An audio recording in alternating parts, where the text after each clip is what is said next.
Hello and welcome to the WIHS Journal, Public Affairs from 104.9. I'm Paul Kretschmer. In the second of 2 days of broadcast excerpts, courtesy of the Connecticut Network, on the financial stability of Connecticut hospitals, we resume the presentation by Senator Saud Anwar, who is also a physician. What has happened in the last few years is there have been some private equity groups that have actually done things that appear legal, but they are also at the same time doing things that are not in the best interest of our citizens. And that is precisely when you start to look at what was going on. The governor's team, Dr. Gifford, Dr. Jutani, you've come up with a bill to be able to have better understanding in advance, to be able to see how we can intervene in a timely fashion as a state.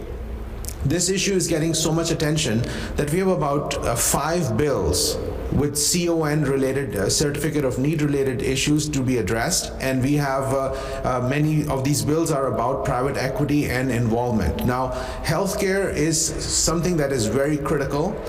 This is something that our state and everybody in our state takes very seriously, especially coming out of the pandemic. This is one of the top issues.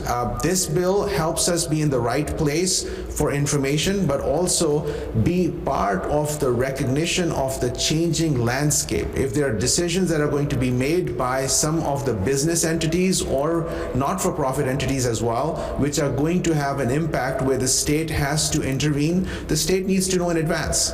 And this is what this bill does, and we are in the midst of conversations with all the stakeholders to come up with hopefully one bill, because we can't have 5 bills on the same topic, but this is one of the bills that is going to be an anchor for starting the conversation and hoping to bring everybody together and move forward. So thank you so much for having me part of this conversation. Thank you, Governor.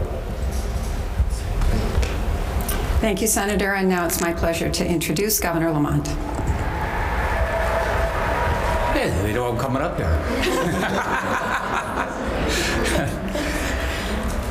I think this is what this means. This is an early warning system. Manish and Deirdre need to know before it happens, not after it happens. And I think you heard from Saud, that gives us a lot more maneuverability in terms of coming up with the right response.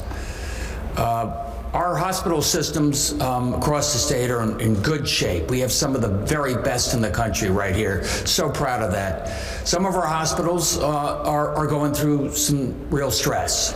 Some of that stress is related to operating issues. Some of that stress is related to financial issues and changes in the structure that put a lot of financial stress on our hospitals. This bill allows us to get in front of that. This bill gives us insights in terms of what's happening from an operating point of view and from a financial point of view earlier, so we can respond on a more timely basis.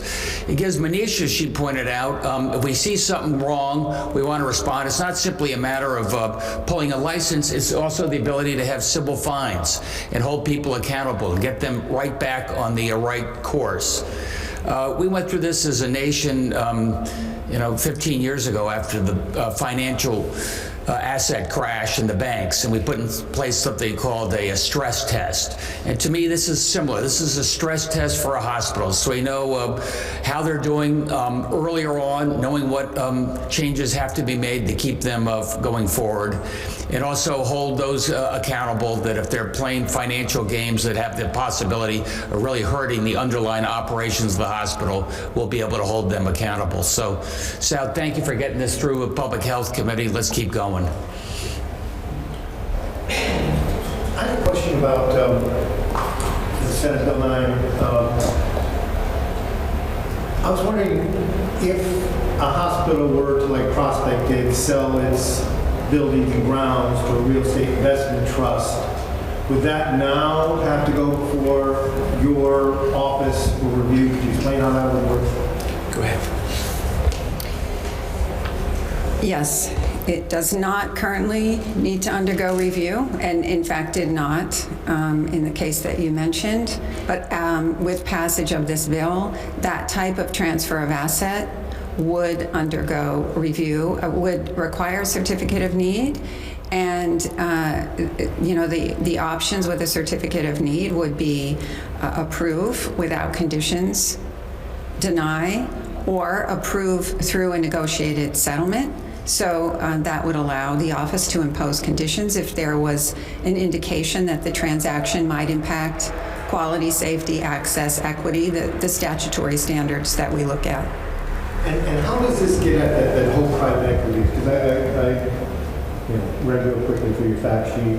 I'm trying to figure out, does it address the issue of private equity buyer or proposed buyer undergo any more scrutiny under this bill than before? I mean, I know there's competing bills that, not competing bills, but other bills that sort of require greater regulation of private equity. So the bill, as you know, doesn't specifically name private equity, but it expands the definition of transfer of ownership, and it includes additional types of transactions like the transfer of assets that you were just describing. So whether it's private equity or another type of vehicle, it would undergo this type of review. It's not specific to a specific investment technique. But would it be fair to say that the situation with Prospect has brought more scrutiny and attention to a situation that is not optimal for the patients of Connecticut? I think it's fair to say that this situation with Prospect and others around the country in many of our neighboring states have brought growing attention to the fact that states need, because hospitals are a critical part of the public health infrastructure, states need to have insight into these transactions, and they need to understand the implications of the transactions for the health and viability of the public health system. So yes, it has brought additional scrutiny.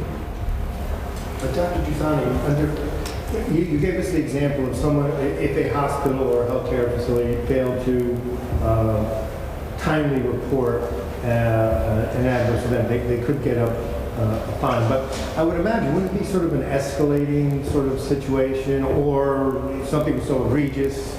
I mean, how would you try to enforce that with some balance, I guess? Sure, absolutely. And so one of the challenges is that we have certain responsibilities as a state agency. We are the surveying agency for the federal government, for CMS, which is the most of our authority over hospitals. So we are tapped by the federal government to do this, and CMS has several escalating rules and regulations for which we survey.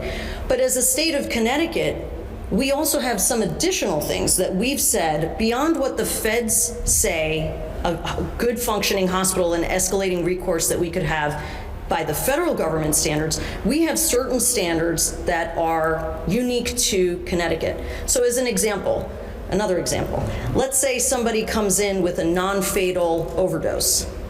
They're supposed to get mental health counseling, that type of intervention. That's not a federal requirement. That is a state requirement.